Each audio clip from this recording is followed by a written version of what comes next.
നമസ്കാരം, പുതിയ വീഡിയോയിലേക്ക് എല്ലാവർക്കും സ്വാഗതം. Bigg Boss season 7 Malayalam review. നമ്മളിന്ന് പറയാൻ പോണത് എന്താ വെച്ചിട്ടുണ്ടെങ്കിൽ, ഇന്നലെ അവിടെ നടന്ന ചില സംഭവങ്ങൾ നമുക്ക് പറയാതിരിക്കാൻ കഴിയില്ല.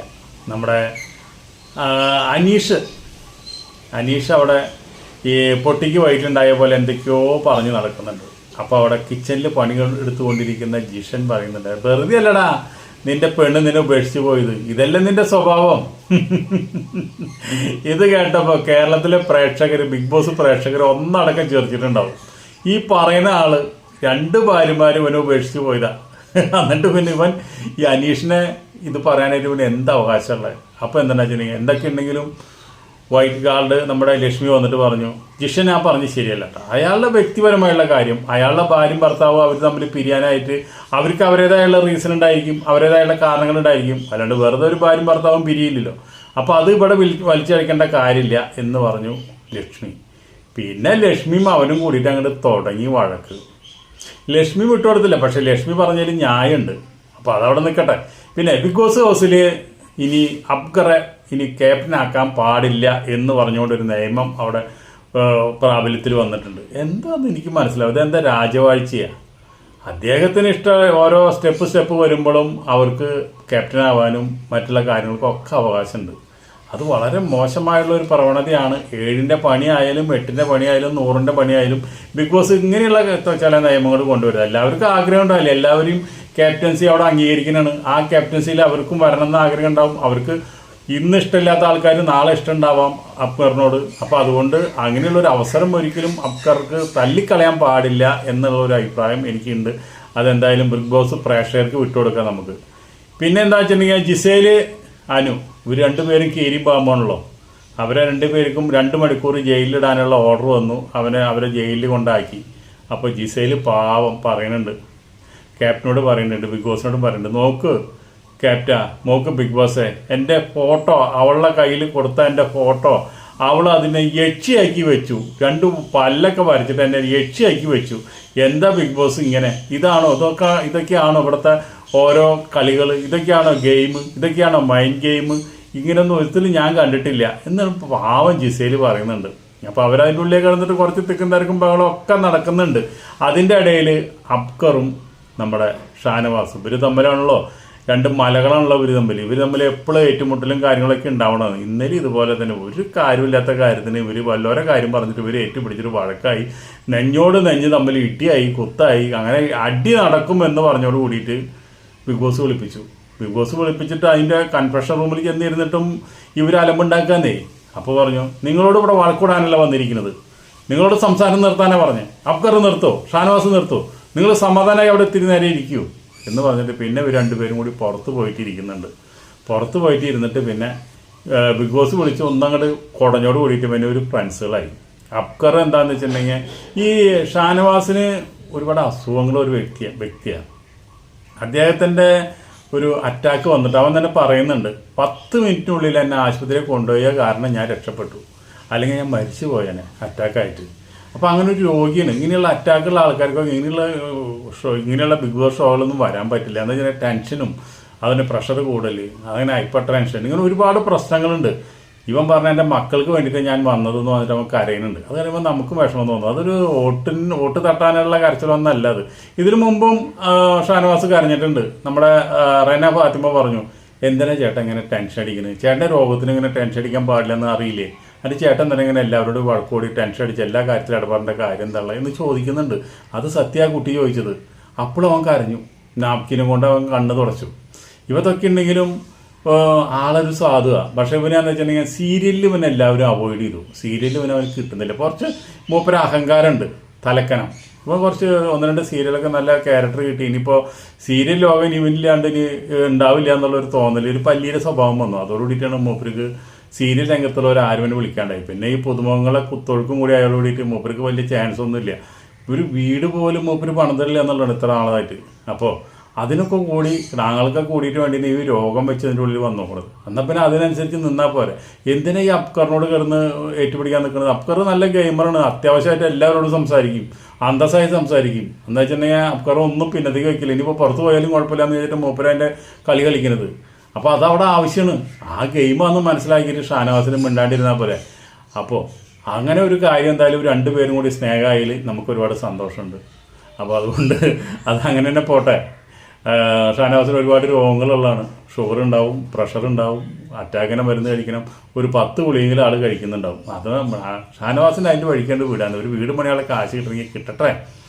അപ്പോൾ പിന്നെ അതിൻ്റെ ഉള്ളിൽ എന്താ വെച്ചിട്ടുണ്ടെങ്കിൽ ഇവിടെ വൈൽഡ് കാർഡായി കയറി വന്നിട്ടുള്ള മസ്താനിക്ക് കുറച്ച് ചാടൽ കൂടുതലാണ്. മസ്താനിക്ക് എന്താ വെച്ചിട്ടുണ്ടെങ്കിൽ ആവശ്യമില്ലാത്ത പുറത്തുനിന്ന് കളി കണ്ടുവരുന്ന വ്യക്തികളവരൊക്കെ ഇവർ പുറത്തുനിന്ന് കളി കണ്ടു വന്നു കഴിഞ്ഞാൽ അതേ കളി തന്നെ ഇവിടെ എടുക്കണമെന്ന കാര്യമില്ല. ഇവർക്ക് ഇവരേതായുള്ള ഗെയിം കളിക്കുക, ഇവരേതായുള്ള സ്ട്രാറ്റജി അറിയിക്കാം, ഇവരോട് വളരെ മോശമായി പെരുമാറോട് ഇവർക്ക് മോശമായി പെരുമാറുക, അതൊക്കെ ശരി തന്നെ. ആ ഒരു കുട്ടി റെന ഫാത്തിമ എന്ത് പഠിച്ചു?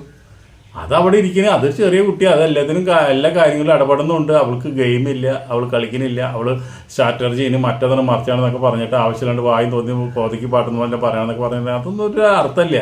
അതിലും പോരാഞ്ഞ് റെന ഫാത്തിമയ്ക്ക് ഒരു കാമുകനുണ്ട്. ആ കാമുകനും ഉൾക്കൊള്ളിച്ചുകൊണ്ട് വളരെ മോശമായിട്ടുള്ള, വളരെ മ്ലേച്ഛമായിട്ടുള്ള, വളരെ വൃത്തികേടായിട്ടുള്ള ഒരു ആംഗ്യം കാണിച്ചു അവളുടെ മുഖത്ത് നോക്കിയിട്ട്. ഇങ്ങനെ ഒരു ആംഗ്യം കാണിക്കാൻ ഈ മസ്താനി ആരാ? അതാണ് ഞാൻ ചോദിക്കുന്നത്. ഇങ്ങനെയുള്ള ആംഗ്യങ്ങളും കാര്യങ്ങളൊക്കെ കാണിക്കരുത് ഇതിനു മുമ്പ് ബിഗ് ബോസ് പല പ്രാവശ്യം പറഞ്ഞില്ല. നിങ്ങൾ വേണമെങ്കിൽ തന്തയ്ക്കും തളയ്ക്കും വിളിച്ചോ. നമ്മുടെ ഷാനവാസും അപ്കറും ചെയ്യുന്ന പോലെ മിണ്ടി അവർ അങ്ങോട്ട് തളയ്ക്കും തന്തയ്ക്കും വിളിക്കും. അങ്ങനെ വേണമെങ്കിൽ വിളിച്ചോ, അതും കുഴപ്പമില്ല. ഇങ്ങനെയുള്ള ആംഗ്യങ്ങളൊക്കെ കാണിക്കുമ്പോൾ അതൊക്കെ കുട്ടികൾ കാണുന്ന ഷോ അല്ലേ? അത് പോരാതിന് ആ ക്രാവിനെന്തോരം ഈ റെനയ്ക്ക് എന്തോരം ഫീൽ ചെയ്യും, അതൊക്കെ നോക്കണ്ടേ ഈ മസ്താനിയുടെ വിചാരം ഇപ്പോൾ ഇതൊക്കെ അവിടെ പിടിച്ചടക്കി ഇപ്പം ഞാൻ മാത്രമുള്ള അവിടെ രാജ്ഞി, എന്നെ പോലും വേറെ ആരുമില്ല എന്നുള്ളൊരു അഹങ്കാരം. ഓരോ സ്വഭാവങ്ങളുടെ ഉടമകളാണ് ഓരോരുത്തരും. അത് നമുക്ക് മനസ്സിലാവേണ്ടല്ലോ നമ്മൾ പറയണത്. എന്നിരുന്നാലും കുറച്ചൊക്കെ നമ്മൾ ഇങ്ങനെയുള്ള ആംഗ്യങ്ങളും കാര്യങ്ങളൊക്കെ നമ്മൾ അത് ബിഗ് ബോസിൽ നിന്ന് ഒഴിവാക്കുക. സംഗതി അത് വേണമെന്ന് വെച്ചിട്ടുണ്ടെങ്കിൽ ബിഗ് ബോസിന് വേണമെന്ന് വെച്ചിട്ടുണ്ടെങ്കിൽ നമ്മളെ കാണിക്കാണ്ട് വേണമെങ്കിൽ കട്ട് ചെയ്യാം. പക്ഷെ അങ്ങനെ കട്ട് ചെയ്യാൻ വെച്ചിട്ടുണ്ടെങ്കിൽ ബിഗ് ബോസ് ഷോ ഉണ്ടാവില്ല, എല്ലാം കട്ട് ചെയ്യാനുണ്ടാവുള്ളൂ. അത്രയും വലിയ കൂതറാളതിനുള്ളിൽ കയറി കിടന്നിട്ട് ആംഗ്യങ്ങളും മറ്റുള്ള കാര്യങ്ങളൊക്കെ ചെയ്യുന്നത്. അപ്പോൾ നോക്കിയിട്ട് കാര്യമില്ല, അതങ്ങനെയൊക്കെ നടക്കുള്ളൂ. പക്ഷെ വൈകുന്നേരം ആയപ്പോൾ അനും ഇപ്പോൾ ശൈത്യനെയൊക്കെ ഒഴിവാക്കി. ശൈത്യക്ക് മനസ്സിലായി ഇവളുടെ കൂടെ നിന്ന് കഴിഞ്ഞാൽ നമ്മൾ അടുത്ത് തന്നെ പുറത്ത് പോകുന്നു മനസ്സിലായി. ഇവളുടെ കൂട്ടുകെട്ടും ഇവളുടെ കണ്ണീരൊപ്പി കൊടുക്കലൊക്കെ നിർത്തി. ഇവിടെ ഏത് നേരം കരച്ചിലാണല്ലോ. ഇപ്പോൾ പുറത്തുനിന്ന് കളി കണ്ടുവന്ന മസ്താനിന് ഇപ്പോൾ അനുവിന് കൂട്ട്, അതുപോലെ തന്നെ ജിഷനും. അപ്പോൾ ഇന്നലെ അവിടെ കിടന്നിട്ട് മസ്താനിക്ക് കരയുന്നുണ്ട്. ഓ ഞാൻ അങ്ങനെ പറഞ്ഞു പോയി, അങ്ങനെ കാണിച്ചു പോയി, ആണെങ്കിൽ അത് വലിയ ബുദ്ധിമുട്ടായി, അങ്ങനെയായി എന്ന് പറഞ്ഞിട്ട് കിടന്ന് കരയുന്നുണ്ട്. അതിലെന്തൊക്കെ അർത്ഥം? ഒന്നുകൂടി ചെയ്യേണ്ടത് ചെയ്തിട്ട് ഒരു വാക്ക് പറയേണ്ടത് പറഞ്ഞിട്ട് പിന്നെ അത് തിരിച്ചെടുക്കാൻ പറ്റുമോ? എറിഞ്ഞ കല്ലും പറഞ്ഞ വാക്കും തിരിച്ചു വരില്ല. അത് മനസ്സിലാക്കിയിട്ട് വേണ്ട ബിഗ് ബോസിന് നിൽക്കാനായിട്ട്. അപ്പോൾ ആ ക്രാവിനെ പറ്റി അത് പറയുമ്പോൾ ക്രാവിന് ഒരുപാടുണ്ടായ മാനസിക പ്രശ്നങ്ങളും അത് കുറേ കഴിഞ്ഞപ്പോൾ ഉൾക്കും തോന്നിയിട്ടുണ്ടാവും ആ ക്രാവിനോട് അങ്ങനെയൊന്നും പറയാൻ പാടില്ല എന്ന് തോന്നിയിട്ടുണ്ടാവും. അപ്പോൾ അവളുടെ പൂങ്കണ്ണീര്, മസ്താനിയുടെ പൂങ്കണ്ണീരും കൂടി ഇന്നലെ രാത്രി ഒന്ന് കണ്ടു. അതെന്തായാലും സന്തോഷമായി. അവൾക്ക് ഇത്തിരി പൂങ്കണ്ണീര് പോകണമെന്ന് നല്ലത്. അവളൊരു വിചാരം ഇനി അവളേലും വലിയൊരു ആങ്കർ അല്ലെങ്കിൽ ഒരു ഇൻ്റർവ്യൂ കൊടുക്കുന്ന ഒരു ഹോസ്റ്റാറിൽ ഇരിക്കുന്ന ഒരാൾ വേറെ ആരും ഇല്ല എന്നൊക്കെ ഒരു തോന്നലുണ്ട്. ഇനിയൊക്കെ പഠിക്കാൻ പോകുന്നുള്ളൂ, അതൊന്നും ആയിട്ടില്ല, അടിയൊന്നും ആയിട്ടില്ല, വടി വെട്ടാൻ പോയിട്ടുള്ളൂ എന്ന് പറഞ്ഞ പോലെ. പിന്നെ വൈൽഡ് കാർഡ് കയറിയവരൊക്കെ തനി കഞ്ഞികളാണ്. ഇവരൊക്കെ വെറും വേസ്റ്റുകളാണ്. ഇവരിന്നവരെ ഇവിടെ വന്നിട്ട് ഒരു കണ്ടന്റ് പോലും പറഞ്ഞിട്ടില്ല. പലരും വായ തന്നെ തുറന്നിട്ടില്ല, മുക്കിലും മൂലയിലും ഇരിക്കുന്നതാണ്.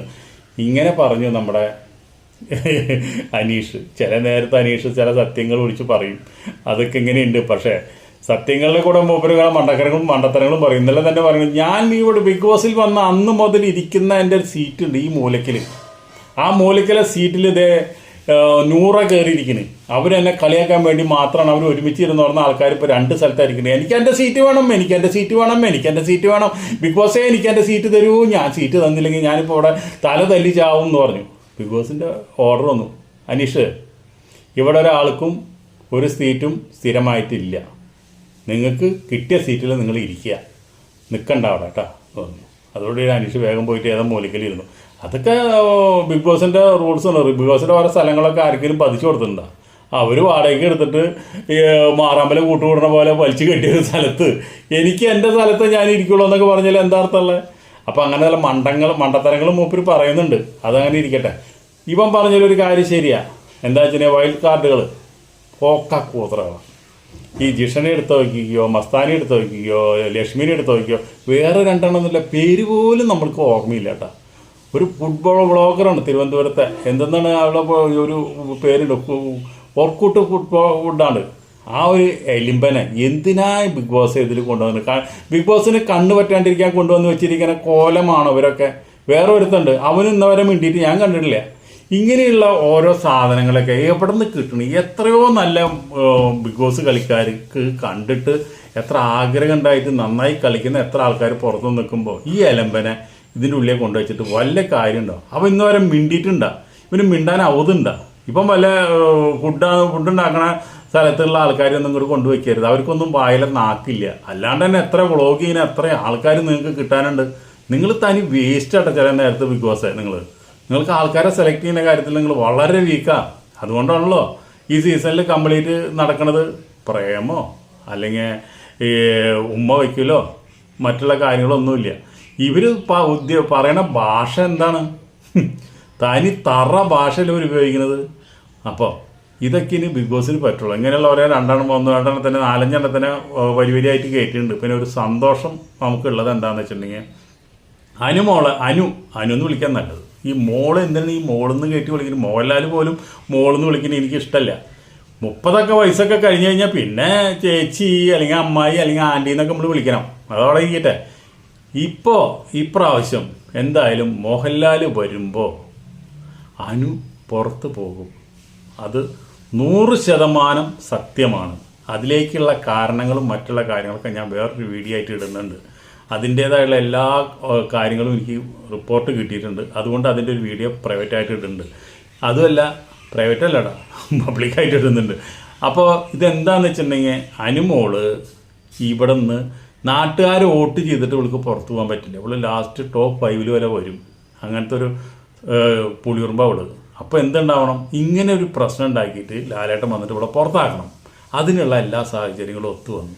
അതിൽ ഞാൻ വളരെ ഹാപ്പിയാണ്. അതുമല്ല, ജിസേൽ എന്ന് പറയുന്ന ഒരു നല്ലൊരു സ്ത്രീ, നമ്മളെന്തായാലും ബിഗ് ബോസിലേക്ക് കണ്ടാലും വളരെ മാന്യമായ സ്ത്രീ, നന്നായി സംസാരിക്കുന്ന, ആവശ്യത്തിന് മാത്രം സംസാരിക്കുന്ന, ഒരാളുടെ കാര്യത്തിൽ ഇടപെടാത്ത, നല്ല അന്തസ്സായിട്ട് നിൽക്കുന്ന ഒരു സ്ത്രീയുടെ നല്ലൊരു കുടുംബശ്രീയുടെ മുകളിൽ ഇത്രയും വലിയൊരു ആരോപണം കെട്ടിവെച്ച ഇവളെ പുറത്താക്കിയില്ലെങ്കിൽ ശരിയാവില്ല.